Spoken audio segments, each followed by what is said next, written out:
ऐतिहासिक होने के साथ तू मैं पर रहा राजस्थान का बजट।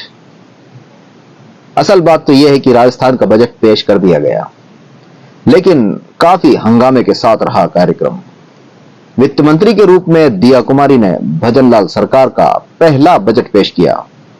राजस्थान में 22 साल बाद ऐसा पहली बार हुआ है जब मुख्यमंत्री के अलावा किसी दूसरे मंत्री ने बजट पेश किया है।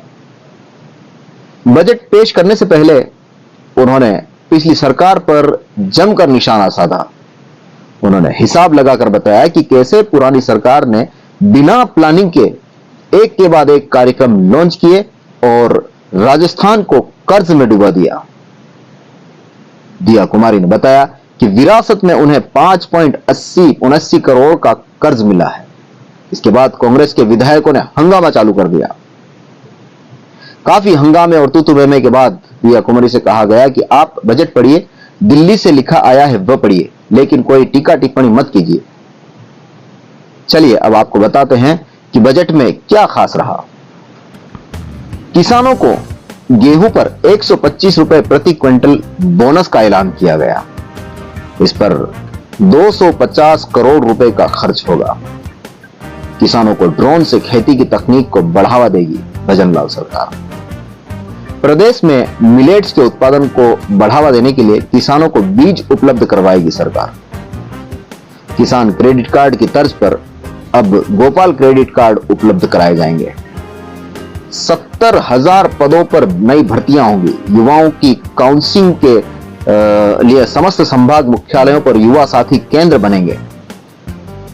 राष्ट्रीय शिक्षा नीति के तहत प्रदेश में शिक्षा की गुणवत्ता को पूर्ण बनाया जाएगा। लघु सीमांत किसानों के लिए केजी से पीजी तक निःशुल्क शिक्षा होगी। स्कूल भवनों की मरम्मत और टॉयलेट निर्माण के लिए 250 करोड़ रुपए का प्रावधान किया गया है।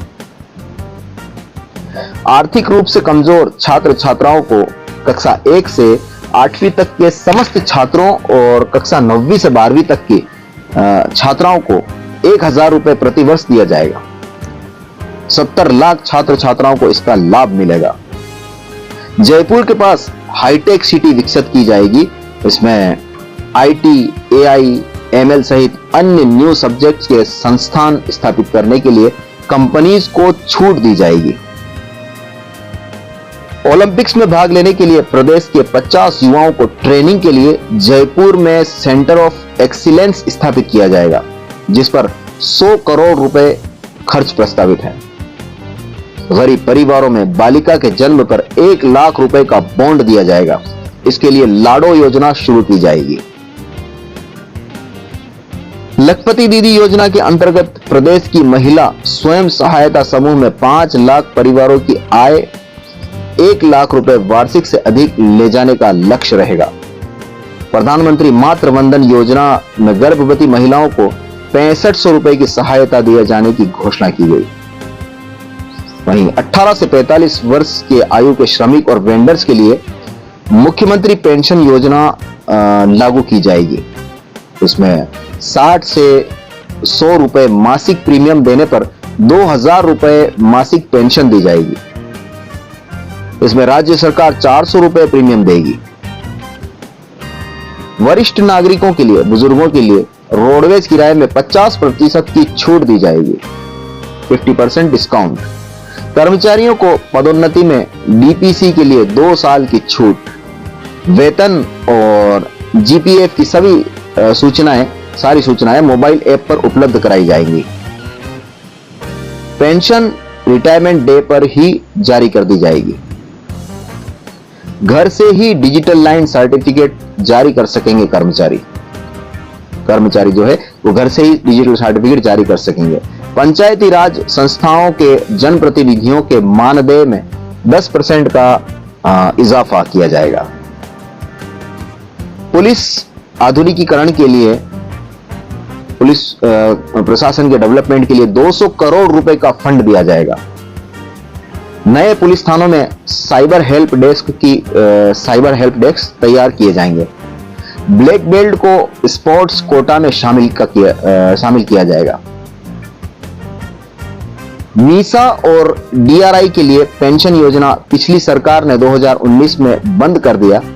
इनके लिए राजस्थान लोकतंत्र सेनानी सम्मान निधि अधिनियम लाया जाएगा और राजकीय म्यूजियम के लिए उन्नयन करने के लिए 50 करोड़ रुपए खर्च किए जाएंगे। वहीं महाराणा प्रताप टूरिस्ट सर्किट के लिए 100 करोड़ रुपए और आर्म फोर्सेज म्यूजियम के लिए प्रावधान।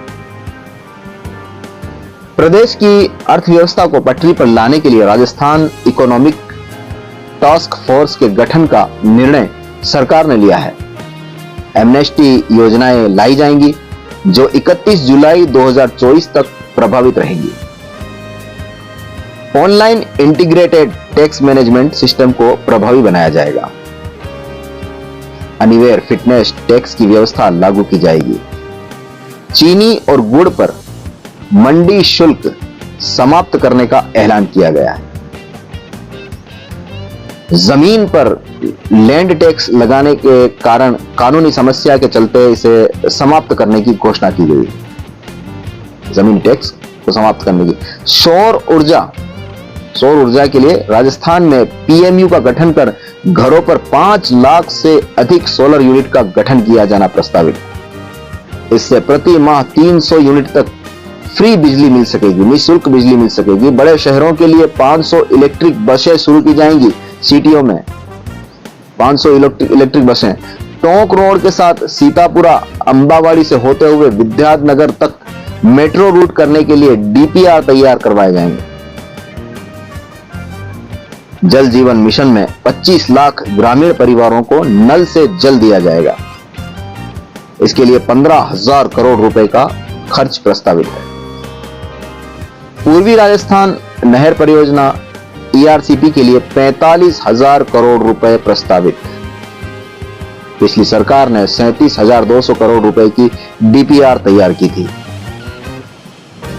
वहीं जयपुर नगरीय निकायों में एसएफसी ग्रांट में बढ़ोतरी की घोषणा।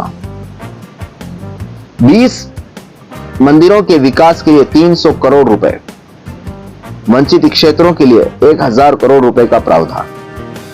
और हमारे लिए अरावली पर्वतमाला, अरावली के पर्वतों का डेवलपमेंट करने के लिए 30,000 हेक्टेयर भूमि अरावली के आसपास की इन पर वृक्षारोपण किया जाएगा, इन्हें डेवलप किया जाएगा।